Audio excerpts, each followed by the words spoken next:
Hey, y'all, Scott Horton here for WallStreetWindow.com. Mike Swanson is a successful former hedge fund manager who provides his subscribers with a very real window into his investments, updating them on every move he makes in the markets. Right now, Mike's anticipating a bear and is dumping all his stocks while the getting is good, investing instead in gold and the commodities. Protect your assets and learn the wise ways of the markets. WallStreetWindow.com. And check out Mike Swanson's great contribution to the history of the rise of the American empire and the war state. Available at scotthorton.org/Amazon. All right, you guys, welcome back. I'm Scott Horton. Went a little overtime with Grant Smith. You'll be able to find it in the archives there at scotthorton.org later on. That was cool. I said, what's the Israel lobby? He talked for 10 minutes about all the different organizations just dedicated to towing the Likud party line in D.C. My God. That was really something else, wasn't it? Oh, man. All right. Anyway, next up is our good friend Gareth Porter. He's an independent historian and journalist from IPSnews.net primarily. Also writes for Truth Out. Won the Gellhorn Award for his work on Petraeus and McChrystal's death squads in Afghanistan there for truthout.org. And he's the author of the book Manufactured Crisis, The Truth Behind the Iran Nuclear Scare. Welcome back to the show, Gareth. How are you doing? I'm fine, thanks, Scott. Glad to be back. Good. Very happy to have you here. And I'm doing fine.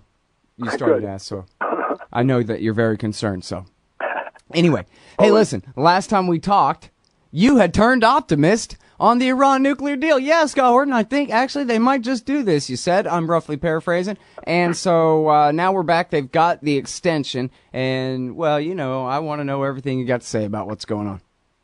Yeah, the extension that was agreed to, I think, reflects the underlying reality that they both know that they are going to get an agreement. They have identified the basic outlines of it. They've narrowed the differences to the point where they know it can be negotiated. I mean, they're reasonably confident, I would say very confident that they can do that. If you look at the remarks, again, I think this was already in my story last time we talked, but the remarks by both John Kerry and Mohammad Javad Zarif, the Iranian foreign minister, after their 2 days of talks, really gave away the nature of the present situation, negotiating situation, which is that they both knew that they had arrived at close to a deal.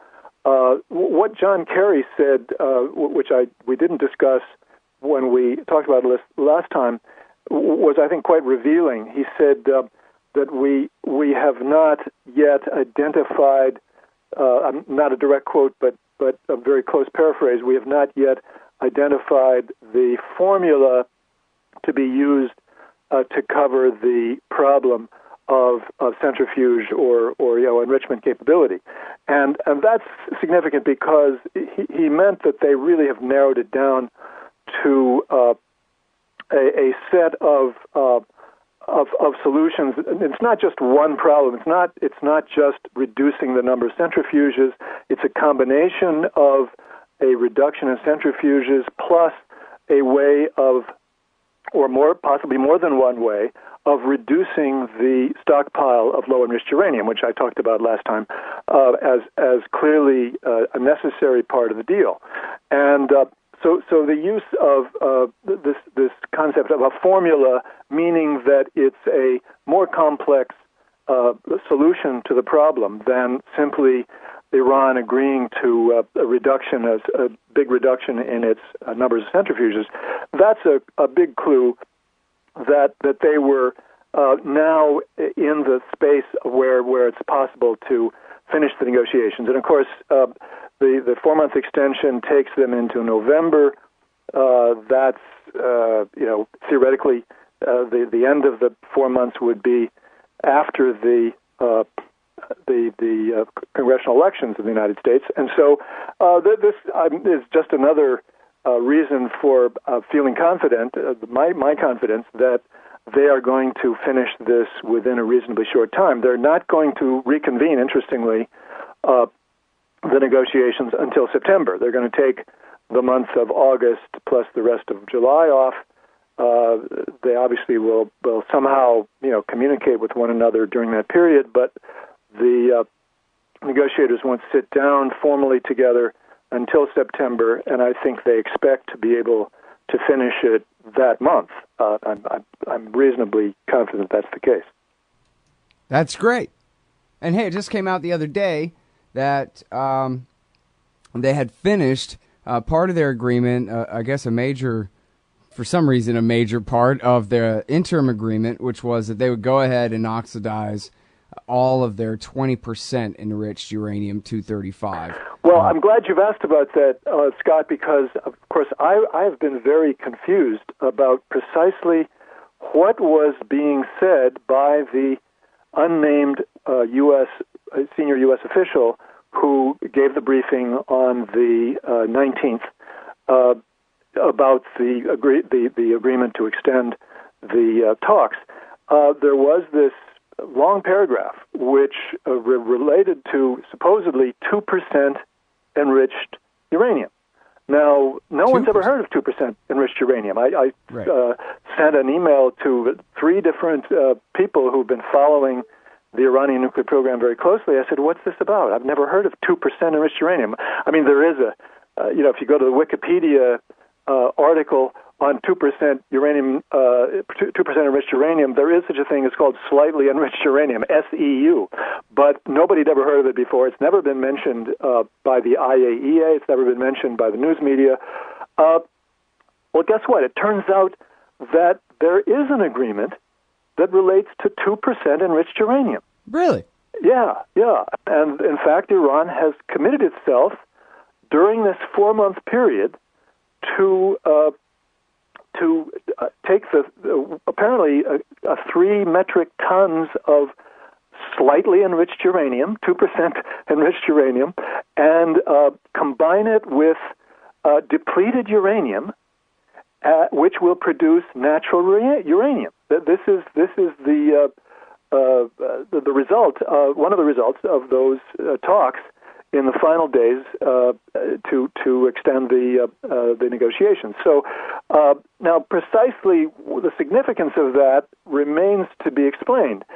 But my guess is that from what I've picked up so far, apparently Iran has a process for enriching the 3.5%, enriching uranium to 3.5% or thereabouts. I mean, it's never precisely 3.5%. It varies with each batch slightly. And along the way, they produce apparently 2% enriched uranium.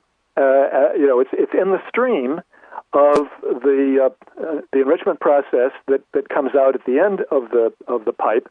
With the roughly 3.5% enriched uranium, so now Iran has pledged to take the 2% enriched uranium, a stockpile apparently of 3 metric tons, which is a whole lot of it, which again no one has ever heard of outside the very narrow confines of those people who are most closely associated with this issue. They've pledged to turn that into natural uranium, and presumably what this means is that this is part of the process of assuring the P5+1 that there will not be a stockpile of low enriched uranium that could conceivably be used, to be enriched at weapons grade for so-called breakout. Now, I interpret that to mean that further down the line in the negotiations, they will be discussing doing the same thing for the 3.5 enriched uranium. In other words, that is going to be at least a major part of the solution to this conundrum of how do you get agreement on the level of enrichment capability for Iran under the agreement. Mm-hmm. I did talk to Scott Kemp at MIT, and I asked him point blank, is there any reason why this process of blending down would not be used for the 3.5%? He said no, it'd be fine, and the Iranians probably wouldn't have any problem with that. Huh. All right, well, hold it right there, and I got a couple follow-ups for you at least here. It's the great Gareth Porter, everybody, at Interpress Service. We're talking about the Iran nuclear deal. Hey all, Scott here for Liberty.me, the brand new social network and community-based publishing platform for the liberty-minded. Liberty.me combines the best of social media technology all in one place and features nightly classes, guides, events, publishing, and so much more. Sign up now and you get the first 30 days free. And if you click through the link in the right margin at scotthorton.org or use the promo code SCOTT when you sign up, you'll save $5 per month for life. That's more than a third off the regular price. And hey, once you sign up, add me as a friend on there at scotthorton.liberty.me. Be free. Liberty.me. All right, you guys. Welcome back to the show. I'm Scott Horton. I'm talking with Gareth Porter. And he's got a new one coming out here real soon on another one on the Iran nuclear program here and the talks about it. They've got their extension. And I was happy to hear you say there, Gareth, they're taking a couple of months off before they get back to it. Good. That's less time for them to screw it up. Hopefully it's just final details at the end. How many centrifuges over what amount of time and about all the little details to try to work it out. But as you say, both sides, carry the American side and the Iranians speaking pretty positively about it and all that. But now, so to get back to what we were just talking about the 2%, that's the first I ever heard of it too. Obviously, my most likely source, if I ever was to hear about it, would have been from you. But I read those IAEA reports on Iran from time to time, especially when it's a real controversial one or something. I never heard anything about any 2%. Yeah, it's never been mentioned, I can tell you. There's no such mention anywhere in an IAEA report. So this is really quite remarkable, and I still want to try to get to the bottom of what it means. It must be safeguarded material, though, right, or not? Well, of course, yeah, it is. I mean, there's no question about that. This was something that I presume was proposed by the Iranians as part of the process of demonstrating their good faith in terms of assuring the P5+1 that there is no intention to have a capability for breakout. And again, I would just have to believe that this is related to the idea that would be logical to apply it to the 3.5% stockpile of low-enriched uranium. Don't they need that for their reactors? The 3.5 or 3.6% low-enriched? Well, I mean, here's the thing. They have the contract with Russia to provide the fuel rods for Bushehr until 2021. Now, the Iranian position, of course, is that they want to, and they will be, they claim, they will be in a position technologically to be able to take over that function by the time the contract comes to an end. So that's been the basis for their claiming that they need to ultimately have the enrichment capability to be able to support the Bushehr reactor by providing the reactor fuel. But that's not going to happen. In other words, wait a minute. Let me make sure I understand you. You're telling me that right now, the 3.6%, the stockpile of 3.6% enriched uranium that they have, can be simply a massive bargaining chip to go ahead and give up. They don't even necessarily really need that at this point. They don't. They certainly don't need all of that.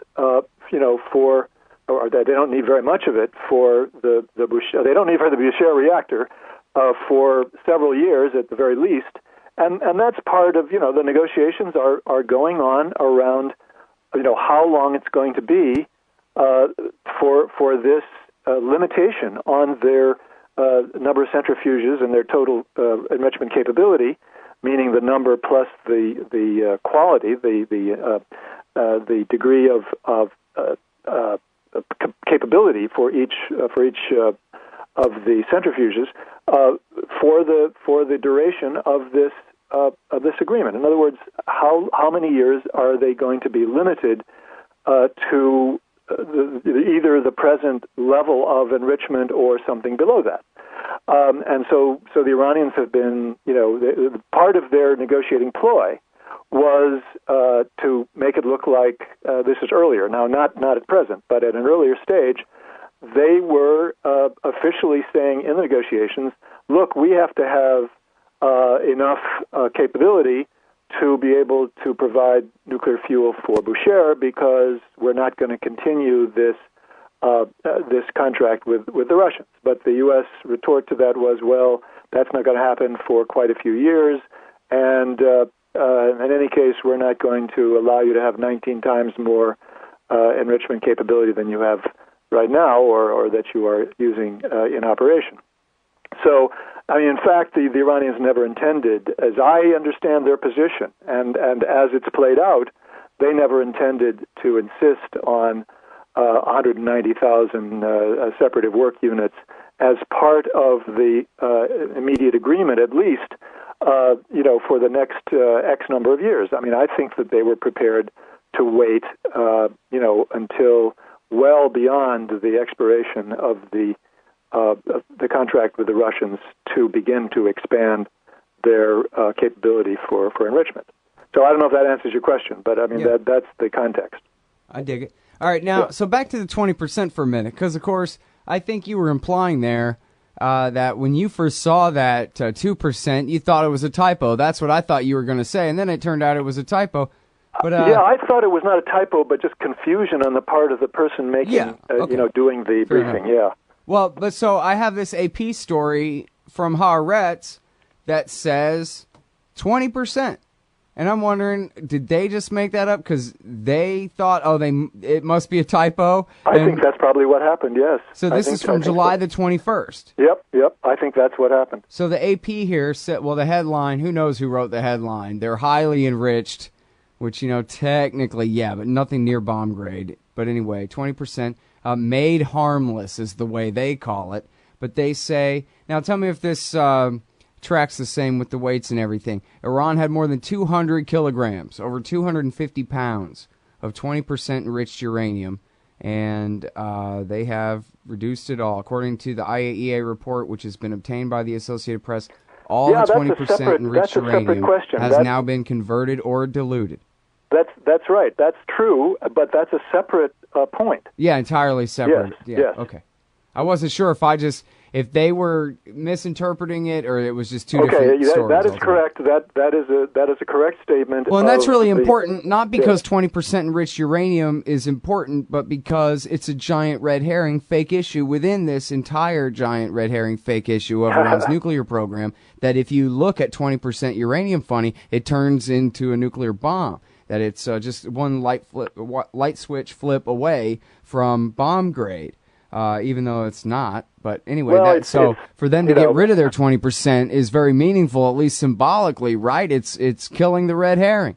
Well, absolutely. I mean, it's certainly a step in that direction. Of course, it doesn't resolve the issue from the point of view of those in the Obama administration, and of course, even more so, the people who are trying to really screw up the negotiations, make sure they don't succeed, because they're making the argument that even a 3.5% enriched uranium is a threat if there's enough of it that could be turned into weapons-grade uranium. So that's why this whole process now has to do with a combination of reducing centrifuges and the stockpile and ensuring that no new stockpile begins to build up during the duration of the agreement.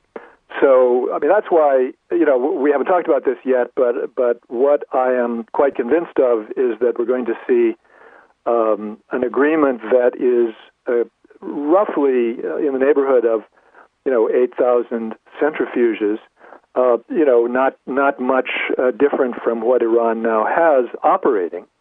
The other 9,000 to 10,000 centrifuges will be scrapped effectively, and that's perfectly in line with, I think, what the Iranians expected all along, because they never hooked them up, they've never used them, They've never operated them.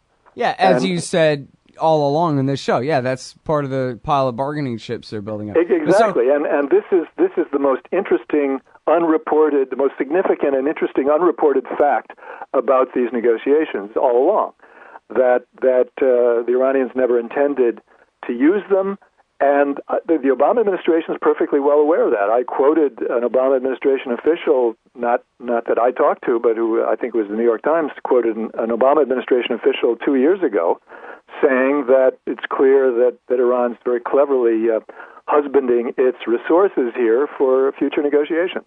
That it wasn't explicitly stated negotiations, but that was the strong implication. And by the way, have they worked out the locations between Natanz and Com and where they're going to keep the remainder running?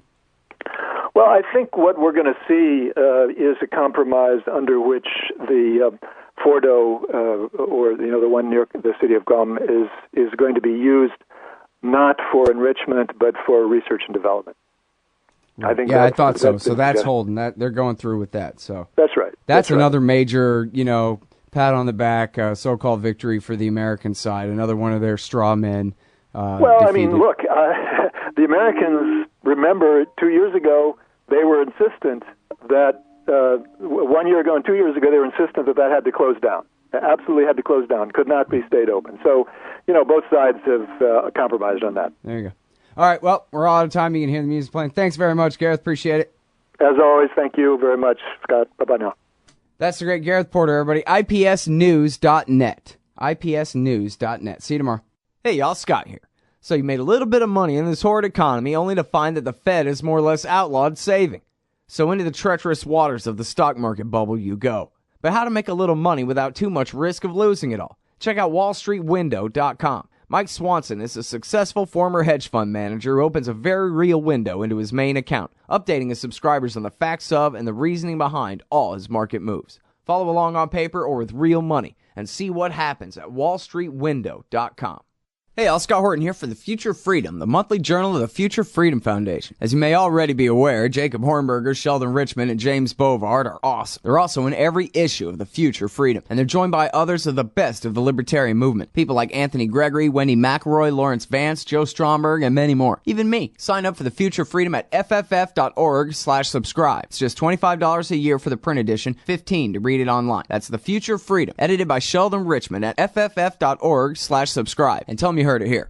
Hey, all, Scott Horton here for the Council for the National Interest at councilforthenationalinterest.org. Aren't you sick of the neocons and the Israel lobby pretending as though they've earned some kind of monopoly on foreign policy wisdom in Washington, D.C.? These peanut clowns who've never been right about anything? Well, the Council for the National Interest is pushing back and telling the lobby to go take a hike. The empire's bad enough without the neocons making it all about the interests of a foreign state. Help CNI promote peace. Visit their site at councilforthenationalinterest.org and click Donate under About Us at the top of the page.